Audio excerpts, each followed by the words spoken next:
Happy St. Patrick's Day! It has been a big weekend for Ireland and Wales, so let's find out a little bit more about the history of the Irish in Wales and especially Cardiff. The connections between the two countries of Wales and Ireland go much deeper than just the biannual rugby games between the two countries in Cardiff and Dublin. For example, we wouldn't even have St. Patrick's Day if it wasn't for Wales, because of course St. Patrick is from Pembrokeshire in southwest Wales, where he grew up 1500 years ago with his good mate St. David at the time.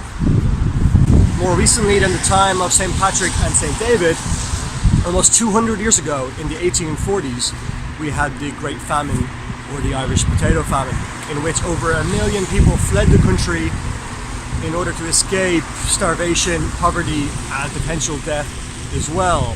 Cardiff was an option for these people due to its close proximity and, more importantly, the abundance of work that was available in the growing industrial town of Cardiff at the time. During the 19th century, people flocked to Cardiff from around the world in search of work during the great industrial age of the city here. People from Yemen, Somalia, Greece and Norway, for example, but also from Ireland. By 1850, 40% of the population of Cardiff was from Ireland alone. It was during the 19th century that the concept of the 5 towns of Cardiff emerged and was cemented.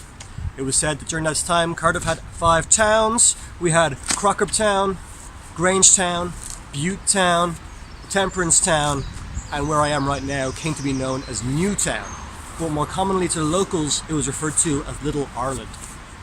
Behind me is John Crichton Stewart, better known around here as the second Marquess of Bute. Very much the main man in Cardiff in the first half of the 19th century, often regarded as the father of modern Cardiff, the ruthless industrial businessman who turned Cardiff into the industrial powerhouse that it became during that time, ultimately becoming the biggest coal exporting port in the world after his death later into the 19th century by the First World War as well.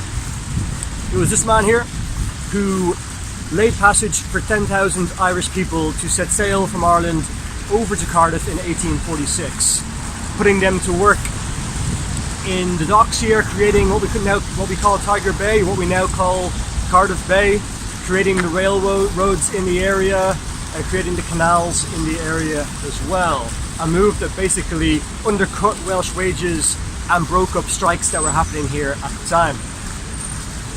Needless to say, the Irish were not necessarily welcomed by the locals at the time. They were treated as second-class citizens, were paid poorly, worked in poor working conditions, lived in slum-like tenement houses in Newtown, very much staying here in their purpose-built bubble, not really necessarily integrating into society for the initial generations at least. By the 1970s, Newtown had deteriorated into a slum-like part of the city centre of Cardiff. So it was decided to demolish the housing estates that were here before, and ultimately it has become a street or an area full of apartment blocks, hotels and businesses that we can see around us here at the moment.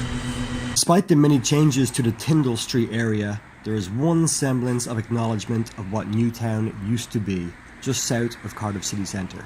This knotwork Celtic sculpture serves as a reminder of the neighbourhood that was once here, containing words in Irish, Welsh and English, as well as the surnames of many of the families who once called this part of Cardiff Little Ireland.